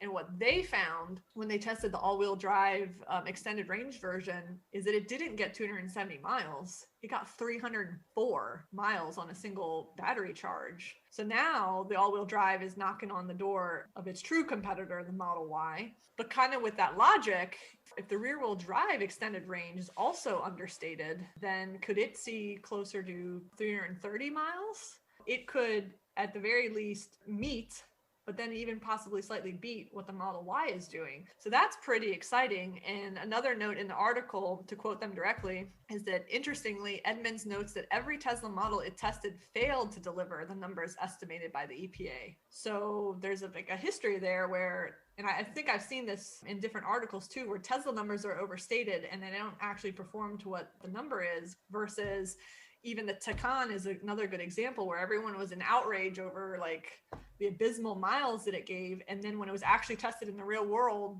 by somebody else, not the EPA, it did like twice as good, twice as well, went twice as far or whatever, right? That's a long-standing VAG card that they play. They did that a lot in the early 2000s with like the S4s, where they understated the horsepower. And then when people actually tested them, they were making 30 more horsepower than what was on paper.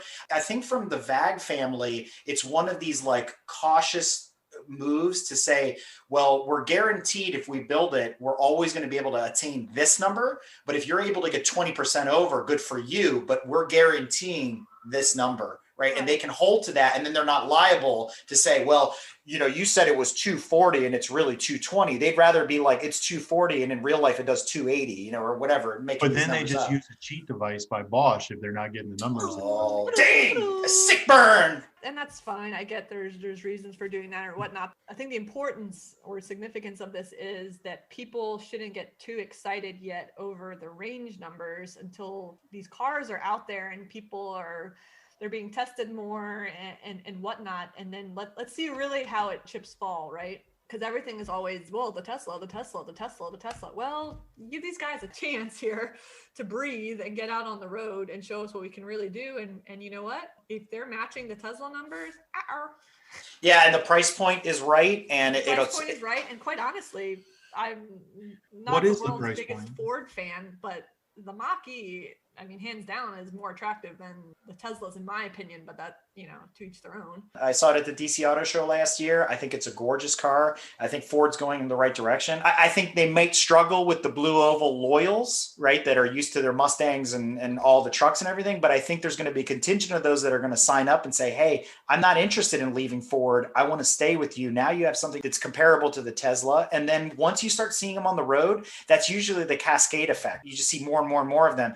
They made the right move with the Bronco. I'm now starting to see them on the road. And that was very popular. It was very well received. And I think the Mach-E, if they position it correctly and they market it right, it's going to take off. And I'm applauding Ford for that.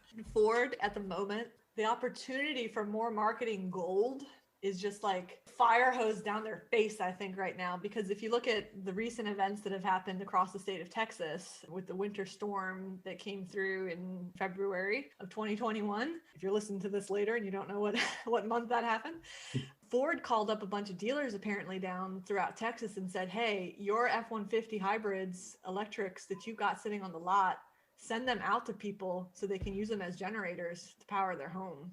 So now, Ford built tough, Ford America, Ford helping, Ford getting and we talked about that. We're like, who's ever going to use that? Why would they ever use that? And now we have this application for it, which makes total sense. So good on Ford. There's a real world application and circumstance that happened where people that were against Ford EVs, that are the diehard, I want my gas diesel guzzling, whatever, they might go, oh, wait a second. Maybe this little electric thing ain't all that bad. I don't know. We'll see what happens. Maybe this will cause an uptick in sales for Ford. On the other side of the pond, while Stellantis is being born out of, like Lord of the Rings, the other large French contingent that owns several Japanese companies and many other, corporations down the line, known to many of us as Renault, has put out a rendering of what a potential R5 EV would look like. Now, there's really no specs on this car. It's really an artist rendering of the classic R5 Turbo 2 rally car. And I will say, I love all these. Yeah, it's fantastic. So when you guys see the pictures on the follow-on article to this episode, you can take a look at it for yourselves if you haven't already seen it. It's done in the Elf livery, right, which is the French petroleum company from way back in the 80s. It's a black, yellow, and white combination. I think the car looks fantastic. I like the squareness of it. I think the R5 really lends itself to an EV, and I'm excited to see this come out. And I think good on Renault, right? We got the new Nissan 400 coming out. We got all these other cars. I think this is right up their alley, and they could make a move to kind of come against the mega muscle machine that's going to be Stellantis with SRT and all these other things. So I think this is really cool to take them on head on, but also take it from an EV perspective. Meanwhile, Hyundai has decided to put out something known as the Ioniq version 5 or Ioniq 5. It's just another EV kind of hot hatch looking thing. I guess we're expected to see this on the shores. The Ioniq was here for a while in a previous version. Yeah, that's what I thought. But it wasn't very popular. You don't see too many on the roads. Every once in a while I see one, and at afar you're like, is that a Elantra or something? Yeah, Prius. You're like, what is that? And then you see the badge and you're like, huh? It's kind of like the Scion IQ that came out, all those cars. You're like, what are we talking about here? But they came out with a new version. Again, they're trying to break into that smaller compact space with EVs, the hot hatch EV friendly, things of that nature. So I'm curious to see where that goes and what it finally looks like outside of the, the spy photos and things that they've put, the marketing photos that they've put out of the car. Well, the renderings are very different than what I would expect from a Hyundai to look Correct. Like. And the Hyundais that have come out right now, like the new Sonata and the Elantra and stuff, I don't know about you guys. I'm not a big fan of those weird headlights that kind of look like reverse check marks, like going up the hood. And there's a lot of LED stuff going on. So I thought this car, you could argue, was tame in comparison to what they're putting out right now. But I think it's more in line with the e-Golf and the ID4 and the Renault and all these things that are being positioned right now. So I think it's better looking than some of the stuff that they're currently pushing. if the photo of its front is going to be anything true to how it actually looks, it kind of looks like a BMW, because the way they have the headlights, they've got essentially two on each side they're not full circles, but they're half squares actually. Yeah, reminiscent of like the old E30s and stuff. Yeah, exactly. Yeah. So interesting. And then we won't talk about BMW, but I will say this because it's not EV related. Those new Star Trek looking front ends that the BMWs have, we could have an entire episode on those by themselves. So I'm just going to leave them there. Love it or hate it. I have heard, though, that it is on purpose to get people's knee-jerk reaction to really pay attention to BMW, these new just gaping open fish mouths that they're putting on the front of the cars. It's not the first time they've done that either. They No. did that back in, I guess, 2004 or 5 with the 7 Series. The Bangle BMWs. Yeah. So, Brad, I see that another luxury brand is coming to the EV market. Yep, Rolls-Royce. Rolls-Royce is coming to the EV market with the Vision Next 100 concept. And it looks to me like something out of the 30s. The old gangsta cars, fenders that aren't part of the car but are part of the car, and luggage storage system right behind the wheel. And it looks like something out of Batman the Animated Series, like when they would exaggerate those old gangster cars. Yeah. When I saw the video for it and stuff, I was just like, how does this thing even turn? Like, it doesn't make a lot of sense. It definitely gets your attention. There's no metrics on it that I could find, but it's definitely a stunner if you're into that super high-end luxury vehicle. So kind of cool to see, a brand like Rolls-Royce jumping in there and not doing what they did in the 80s and 90s, where they just pretty much cranked out the same stuff they had been making forever. So it's good to see them taking a step into this world and kind of joining the ranks with everybody else. This was foretold, right? We saw this. We talked about this on several other episodes at this segment of the show, where it's like it's only going to be a matter of time before the Euros and everybody else kind of get into this scene and start to take on, Tesla and everybody else in this EV world. So again, curious to see what happens. It looks to me like it's the next logical progression for this car would be the wheels mechanically fold in under the car and it takes flight. I like the DeLorean in Back to the Future. It's already got a Rolls-Royce motor. Rolls-Royce is known for their aviation motors. Here we go. This is the next logical step for flying vehicles. So I guess we would be remiss, as Tanya likes to say, if we didn't talk about Tesla one more time. Who? Yeah. Well, I don't think this is the last time, but it's literally not the last time. I mean, I don't want to belabor this point too much. I mean, it's just, a report out of essentially, Consumer Reports reliability survey. They do the reliability surveys all the time. They're the, gold standard for reporting on that kind of information. And, not shockingly, the Teslas don't do well in Consumer Reports reliability. So pretty much overall, they sit at second from the bottom of a 26 brand ranking. That's not so great. Is GM underneath them? You know what? I can't find the list. I don't remember who is at the bottom now, who is at the very, very bottom. But nonetheless, I mean, we all have heard the stories, whether it be the Home Depot parts and all that, but the misaligned body panels and hashtag Tesla gap. Suspension issues and, the in-car electronic issues and all that. And then to a minor scale, which is considered, I think, in the reliability ports is like things like the finish or the paint being pretty abhorrent and things like that. I believe all these different categories are weighted, so I don't think the paint category is, putting too much on the reliability, but still it's measured in there. So, but we've seen over the last winter months here, Tesla stock continues to climb. Yeah, and we're making so much money and all this stuff, and I was really confused back in when was it? The years just melt together now.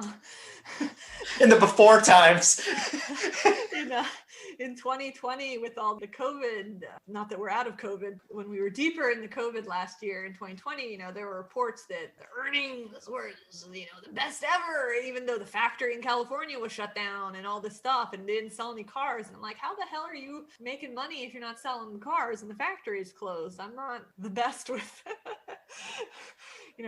those kind of finance things, but something didn't add up for me. So I found it interesting when there was an article, it's a little bit of a grabber title, if you will, Tesla's dirty little secret. Its net profit doesn't come from selling cars. But needless to say, I mean, the grabbiness worked because I wanted to read what they were talking about. I hadn't put it together before that they are selling carbon credits. So they're making all their money not from selling their vehicles, but from the fact that they have an abundance of carbon credit and they're selling that to other people. So apparently they brought in $3.3 billion over the last 5 years, which apparently 1.6 of which was just in 2020 alone. Whereas apparently I think their car sales was something like 721 million. So without all that carbon credit selling that they're doing, they would have had a income loss. For people who don't know what that is, essentially, the whole emissions and carbon and all that, there's a whole cap and trade system. So basically different areas, different regions, different companies, businesses, whatever, you're capped on how much you can emit and pollute.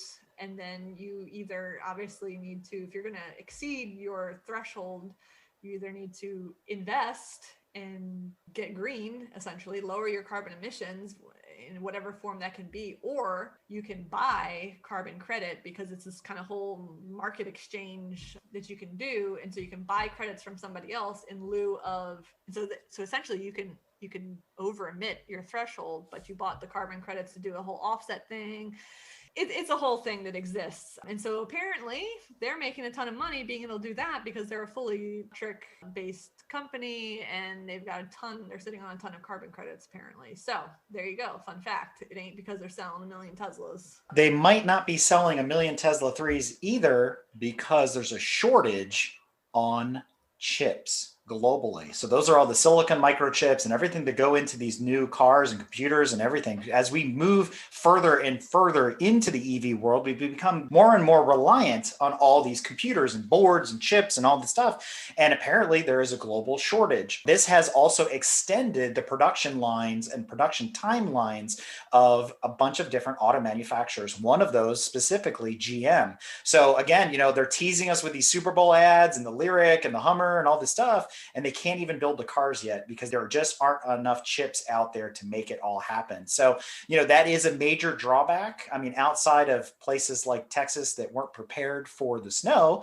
and you won't be able to charge your EV, they can't even build them right now. So, we'll see how that changes. Obviously companies are going to have to tool up quickly to be able to produce more and more chips as we become more and more dependent on computerized systems in the future. Here's another issue that cropped up also. So there's two main battery manufacturers for the lithium ion batteries that are in Korea. There's SK and there's LG basically. And SK, apparently they're having some sort of legal issue. So there's some sort of misappropriation of trade secrets on battery technology. So there's some big thing between SK and LG. What's happened now is that SK, they had contracts with Ford and Volkswagen for sending over lithium ion batteries. They're allowed to continue that for the next 4 years, but basically they can't export out the lithium ion batteries to anybody else at the moment. So there is another issue because now if somebody like LG can't take up all that slack or another company doesn't come along, where the battery is coming from then? So if they can get their act together and resolve whatever their issues are and prove this, that, and the other, then,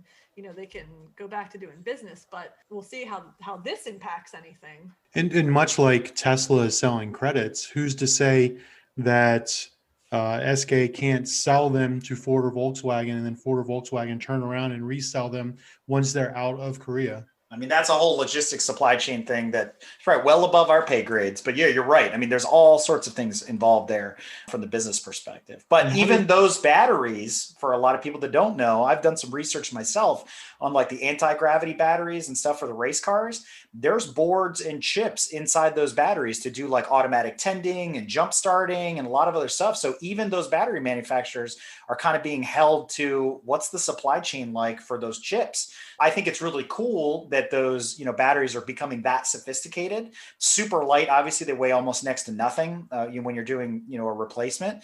Again, we'll see what happens this year. And maybe it's going to be like the Viper. How many EVs are sold?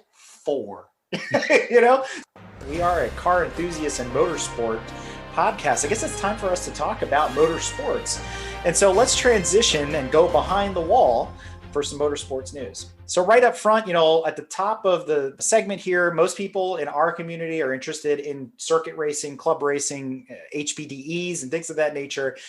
At the end of the year, obviously month by month, we could tell you what was left on the calendar, which tracks were, popular, looking at the big ones like, the Glen and VIR and stuff like that. Now that we're at the top of the season, which pretty much kicks off in our area in the mid-Atlantic right around the March timeframe, obviously places, well, not Texas, but places like Florida have already started early in January, returning to the track. I'm not going to list any events. I just want to give a big shout out to Dave Peters and the crew over at HPDE Junkie, because they have what seems to be like well over 1,000 events already in the system that you can go and search by each track to figure out who's there. And those events aren't just for the next couple of months, they're for the entire track season. So if you're looking for something to do once the weather breaks, check out hpdejunkie.com for all the latest information on, who's where and when and why.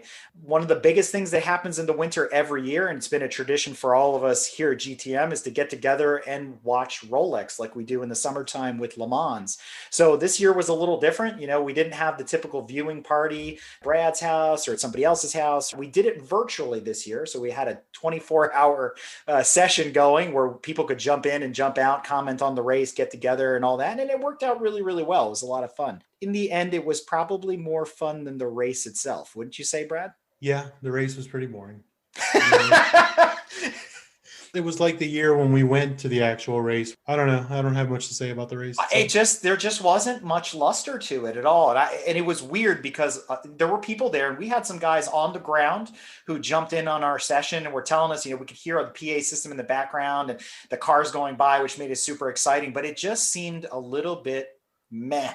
Like, that's the best way I can describe it.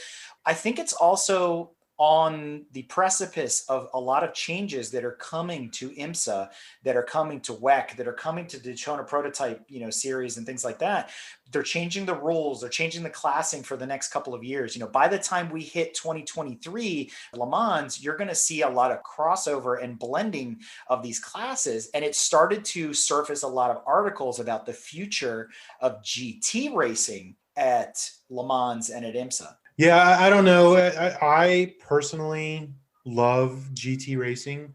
There's nothing more exciting to me than seeing cars that you see on the street, slap a bunch of stickers on them. Now, I know they're not the exact same cars, but you get the point. They're out there on track. It gives the everyman the sense that, hey, I can go do that with my car, which leads into HPDE and autocross and all that other fun stuff. I'm not a fan of open wheel too much. I mean, I watch it, but I would much prefer GT racing. To see it go away would be a huge disappointment for me. Yeah. And I think that their restructuring is going to make things interesting, right? They're talking about bringing TCR and GT4 up into a new kind of homologated GT3 class, but then that also means they're going to do away with GTAM. So all those gentleman drivers we talked about early on in season 1 in that episode, that might not be a thing anymore. But then you're also seeing the manufacturers pulling out of GTLM. I mean, I thought GTLM this year was, I hate to say, kind of pathetic. It was Corvette's race to lose. They really didn't have any competition. Even the privateer Porsches and stuff, it was like, I really would like to see that bolstered back up. I'd like to see more production sports cars in there.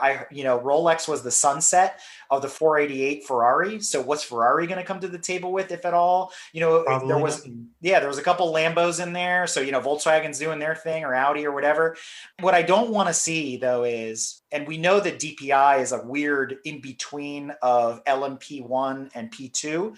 I didn't like the whole LMP3 thing. I didn't understand why they even needed to do that. But what I don't want to see is Rolex and some of the other races, Sebring, et cetera, or this entire series just become LMP2 cars, because it's just NASCAR with prototypes at that point, because they're all the same, basically the same chassis, same engine.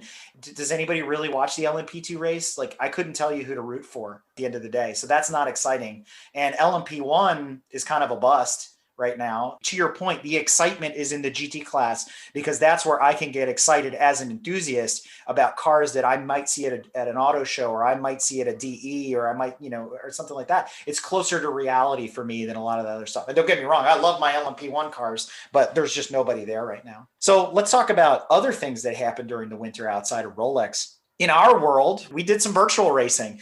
So as this airs, it's actually airing on the last day on the championship round of our virtual racing league for Lupus. So if you haven't been catching up on that, we've been doing that for the last 8 weeks. It was a DTM inspired series. We went back and kind of looked at the classic DTM days. We allowed cars from Audi, Benz, Alfa Romeo, BMW, Ford, and Opel, because those were the brands that ran in that series. Mixed class racing, just like IMSA. And we raised almost $1,500 for Lupus in the name of one of our members. If you guys haven't caught up on that, you can go back and watch the replays of the live streams on Patreon. You can go back and see the scoreboard on our website. Good showing on the part of both teams from Garage Ride and GTM. It was a well-fought series. It was a lot of fun, and I'm really curious to see how the championship race turns out at Road Atlanta, which is a petite Le Mans, 30 laps, 2 mandatory stops, mixed GTLM and LMP cars. So that should be an exciting finale. If you haven't tuned in yet, you should tune in for that race. It's going to be a lot of fun. So we look forward to that. And again, thanks for everybody that has contributed. If you haven't so far, you're still in time to donate to the cause. You can go to our website and search VRL for charity. That's VRL, Virtual Racing League for charity, on the website. And there's links to bring you to those spots where you can donate and do all that kind of stuff. Outside of that, there were some other things that happened during the winter. We saw a robo race car immediately crash into a wall. They tried to simulate, what Audi did and a few others with, quote unquote, autonomous driving on track. But this time they did it with an LMP car, and it made it straight out of the pits, hooked a Louis, and went right into the wall. Were they using Tesla auto drive technology? Somebody has to touch the steering wheel to make it work. So that didn't end very well. But outside of that, there were a couple other cool things that happened. You guys know I'm a WRC fan, so this might only hit close to home for 2 other people in the world that are listening to this.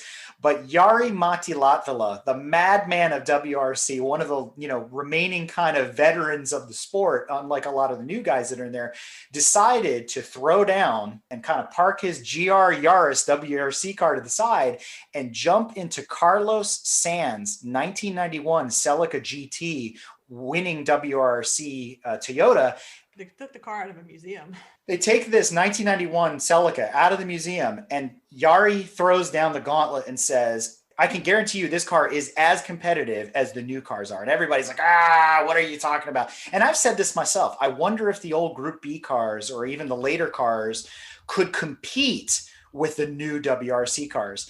And I tell you what, I don't want to give it away, but you got to watch the video. You got to check it out. I mean, he throws down in this thing, and it is an awesome run. And I mean, he earned the title Madman of WRC for multiple reasons, but he does a hell of a showing. And I will say some of those old rally cars can still really send it at the end of the day. So that was a lot of fun. So check that out. Meanwhile, as we know, Ken Block has kind of pulled out of the Gymkhana world. He's kind of pulled back from the things he's doing. Obviously, he's big and still into Hoonigan stuff and building crazy cars and all that.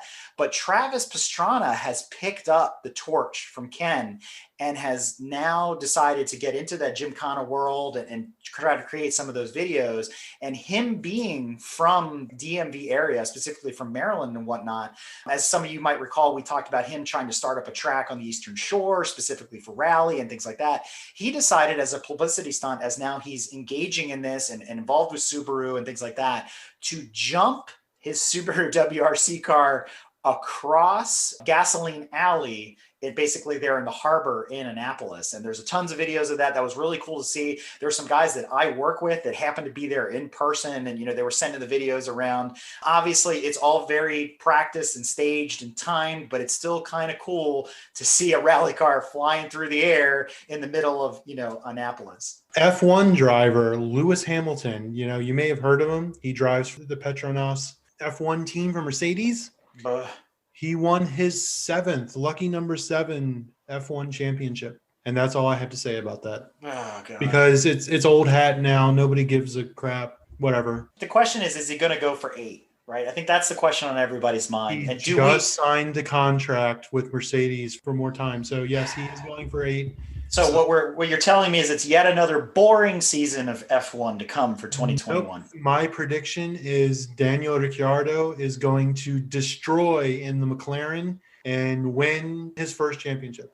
That's my prediction. That's my But- hot take right now. And we know from listening to the International Man of Mystery episode, folks like Judd are getting super excited because Alonso's coming back this year as well. So True. it'll be interesting to dice it up. You know, can Alonso come back and be as competitive as he once was? You know, I mean, obviously his hopes and dreams of getting that triple crown, being the next, you know, Jim Clark, Mario Andretti to win Le Mans, Indy, and F1 have, let's say, been shattered a little bit. So I'm excited to see him come back to F1 and dice it up. What I'm worried though is, as Tanya mentioned on the last official drive-through episode we did, you know, maybe he's more of a Valentino Rossi. He's going to give those guys a run for their money, but is he going to push to take that championship away from Hamilton in this 2021 season? That's what Personally, because he's going to Renault. correct. I don't think the Renault is competitive, so I don't think he's going to do well. But one person I'm anxious to see or excited to see is Sebastian Hair Loss Vettel in the Aston Martin. So he lost more hair, so he's lighter now. But in that Aston Martin, if you recall, that is the former the Racing Point car, which was actually very competitive and won a couple races last year. It's got a Mercedes drivetrain, so it's actually a really good car. And I think with Vettel driving, you know, I'm excited to see the kind of year he has after such a disappointing year with Ferrari last year. So what I heard was it's not an Aston Martin. It's an Aston Martin chassis, I believe. But it's like a Tata power plant and No, a it's- Mercedes drivetrain. So the only thing that can beat a Mercedes apparently is another The Mercedes. Mercedes, yeah. We'll take that with a grain of salt, and I guess we'll see what happens. It wouldn't be a drive-through episode if we didn't finally get to our fan favorite section known as Would You Like Some Fries with That? So take it away, Tanya. Of course, you have to click when the title says Florida man builds very Florida Jeep. You can't not click and see what that says. Apparently this guy, I don't know why, he took some 2020 Jeep Gladiator that he cut in half. That seems like a good use of a Jeep Gladiator. Anyway, he cut it in half to create this custom Jeep that looks like it could have been part of Mad Max films. I don't know. And it's got 2 extra wheels in the back. So it's a 6-wheel Jeep Gladiator now. I assume for the intents of the photo, the doors are off just to be off. I assume you can put them back on, but maybe you can't. Maybe you just ride open to the wind all the time. I mean, it's just looks like something preparing for end of days, maybe. And you got like 6 of the other Florida buddies on the back with guns. I don't know. I mean, is this an attempt to build a cheap 6x6 G-Wagon like Mercedes had? Because I don't know. Because apparently he put an LS3 500 horsepower engine in it also. Well, okay, hold on. Why would you buy a new car? Could you just go buy an old like YJ and do the same thing? That question is as old as time. That's what Jeep people do. When I was on the Jeep forums, because I used to be a Jeep person, you would find people spending $45,000 for a brand new JK Unlimited Rubicon, taking all the Rubicon out of it and putting another 50 grand into upgraded axles and wheels and tires and suspension and all kinds of other crap. You're right. Why not just start with an X or a Sport, you know, something base model or something older and just do that? This just baffles my mind. I'm going to spend 60 grand on a Jeep Gladiator truck and then spend 250 grand to make it whatever the hell this thing is. But it wouldn't be a Florida man story if it didn't involve catching on fire, a scented candle, dumpster water, gators. I mean, there's got to be something. You know, did he print a check and bought it from Walmart? I mean, there's got to be more to this, right? Apparently, I mean, it's for sale, so there's an ad. Other than the fact that they have poor spelling and grammar, and apparently it tows 12,000 foot-pounds. What does that mean? Well, according to the ad, 12,000 pounds of feet. It'll come. it has 12,000 foot-pounds of towing capacity. So take that for whatever that possibly means. Oh my God. I mean, I don't know. And according to the ad, the listing, it can take on and off road challenges, and double quote the article in that listing, effortlessly hits 90 miles an hour on the highway and not be all over 3 lanes. Not be all over. Now that is marketing gold right there. Not be all over. So wait, Can it mountain bike trail? That's what I want to know. No, it cannot. It can take off-road challenges, so Okay, Or yes. it'll have to Challenges are. recover. I mean, if a soccer field is an off-road challenge for this thing, I mean, okay, hands down, I get it. But I will tell you, this thing looks killer parked outside the local Starbucks. does it fit in the parking spots? It fits in 3 of them, Yeah, those long ones, like a Cracker Barrel, that's what it fits in. but it's not up all over 4 lanes. not to be remiss and not talk about Tesla again. Oh Lord, what now? Tesla going to Tesla. I feel like there's been more than just this time that it's happened, or maybe this is the same article and I'm just misremembering, or it happened again. Another Tesla model exploding in a garage in China. Are they When you're being cold, you start a fire. are they being used as bombs? Like, I mean, I'm not trying to make a joke of it, but it doesn't make a whole lot of sense. Yeah, this is a covert ops mission on the U.S. to destroy China by blowing them up with Tesla batteries. I mean, there's never really too much information about these articles. It's just kind of like, oh, this happened. And I'm like, I'm pretty sure I've heard of it happening before. It's unclear. I mean, could it be someone deliberately doing this? You have Or a is it- serial Tesla exploder. I don't know. Not trying to start any rumors. No, his perfume line is called Musk by Elon. Well, you know, this That's the scented candle, Musk by Elon. this solves the problem of not being able to heat your Tesla with Yes. you know, so you just start a fire. Oh, Nice and toasty God. at that point. All right, so I'm gonna set the stage for you. Okay, somewhere This in is fantastic. And I Yeah. only watched like 2 seconds. somewhere in Appalachia, there is a race that none of us have ever seen before, and it is considered the most insane Barbie racing ever. We posted this on the show notes, so you definitely need to check it out. This is 15 minutes, so I'm just gonna. Oh my god! All you need is the first 10 seconds. It is like a 15-minute video, but to Tanya's point, you only need about 10 seconds to get the gist of where this is going. This is adults riding Power Wheels down a rough dirt hill. It is the funniest thing I have seen in a long time. OMG. The crazy, dangerous things people do. And they're like crashing, they're like flipping off these things. One guy makes it. And the crowd goes bonkers. And it's kind of funny because it's like a J-shaped ski slope almost, but it's super rough to your point. And there's people lining it. I mean, I'm surprised they're not out there with air horns and like cowbells and stuff like you'd see, but the wrecks are spectacular. Is the guy who won, because I've just been randomly fast forwarding through this thing, is the guy who won the dude in the United States flag onesie? I think he's the only one that makes it all the way down without the thing blowing up, flipping over, or crashing into the people. But it's fantastic. The guy I just saw, he made it all the way. He had to pick it up and carry it the rest of the way. Oh yeah, that happens too. Because like it's half busted, but it still counts if they carry it across the line. Oh, it is outrageous. I've never seen anything like He this. did make it down. He did make it down on like what looked like maybe a Hummer. Yes, Power that's the one. Wheels. Yeah.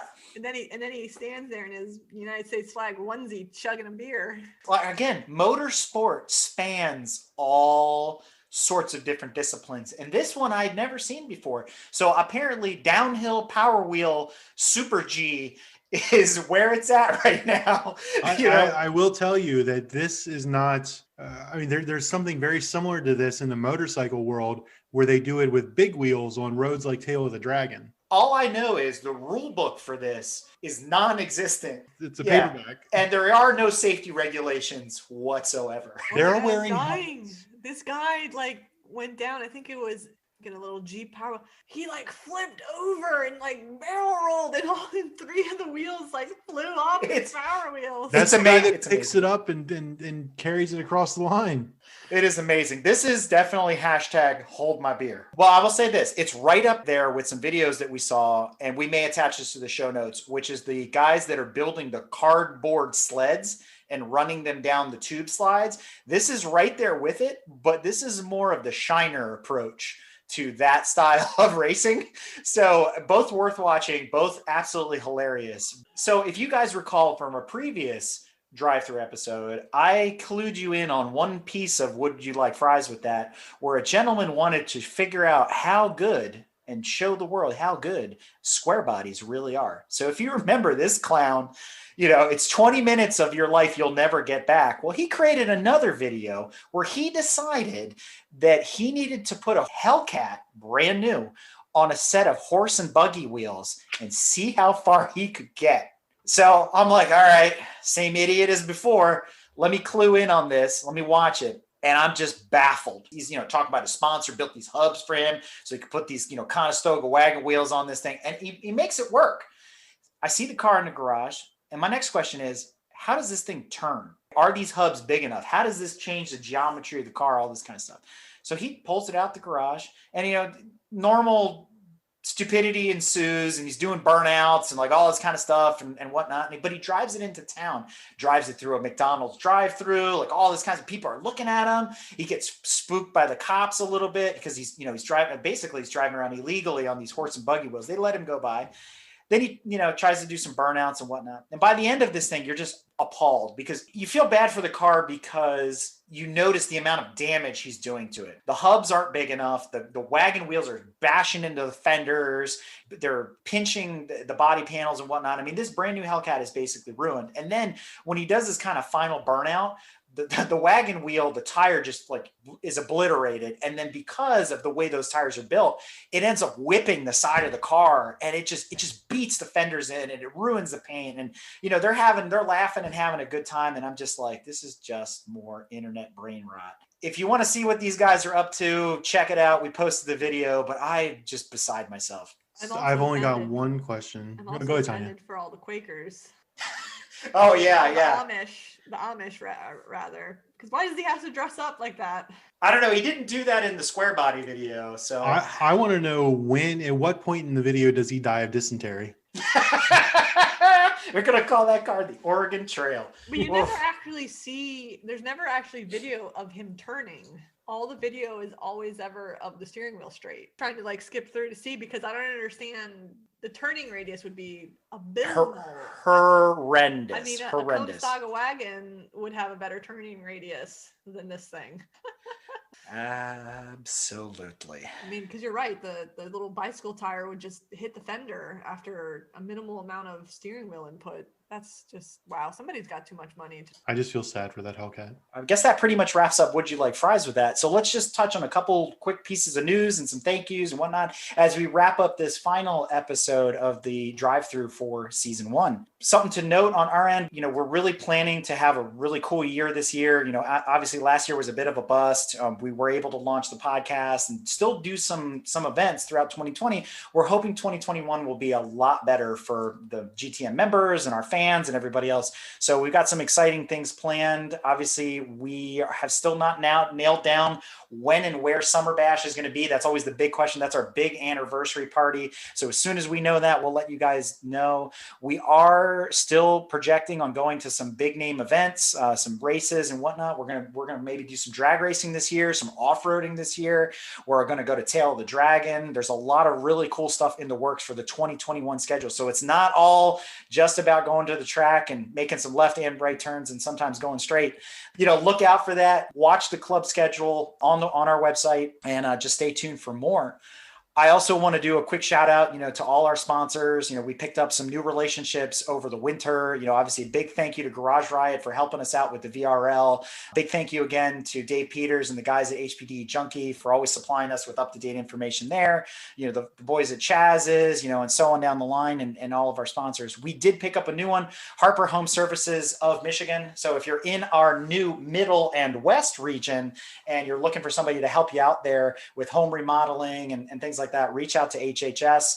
Their website is harperhomesofmichigan.com, and you can see what's going on there. But we do have a bunch of new patrons to thank throughout these winter months. So we're going to go through that list and make sure we do a quick shout out to all those folks that have been supporting us, and funding us and things of that nature. Big shout out to Christine and Amr, Ryan Compton, Jim and Sue Miller, Rebecca Griffith, Harry Brill, Michael Sonderby, John and Carolyn Wade, Sean Roberts, and BJ the Better Harrington. Well, I would argue that Bruiser is the better Harrington. Well, that's true, but but we would be remiss if we did not give a shout out to the show's creator and organizer and manager and all around great person, co-host Tanya. Yeah, that's true. Thank you for a great season 1. We look forward to what's coming in season 2. And again, to everybody that's out there, everything that we're doing, the podcast, the Instagram, the website, the live streaming, the VRLs, the charity events, everything that we've got going on, we are super busy here at HQ. None of this stuff would be possible without your guys' support as fans, as members, as contributors, as authors, et cetera. And we want to thank all of our guests that have come on the show in season 1. I mean, we could sit here and rattle off all their names and go back over the episodes, but you know what? You can do that by visiting our podcast. And if you're already listening to it, so go back and look at all those guests that we've had. We've put out almost 50 episodes in less than a year. So we are geared up to do about the same next year with all new content, all new guests, some really big names, some really awesome stuff. So look forward to great and new content coming into this 2021 season. So again, thank you all. None of this would be possible without you. So we tip our hats and we say, here's the next season. Bye. Goodbye.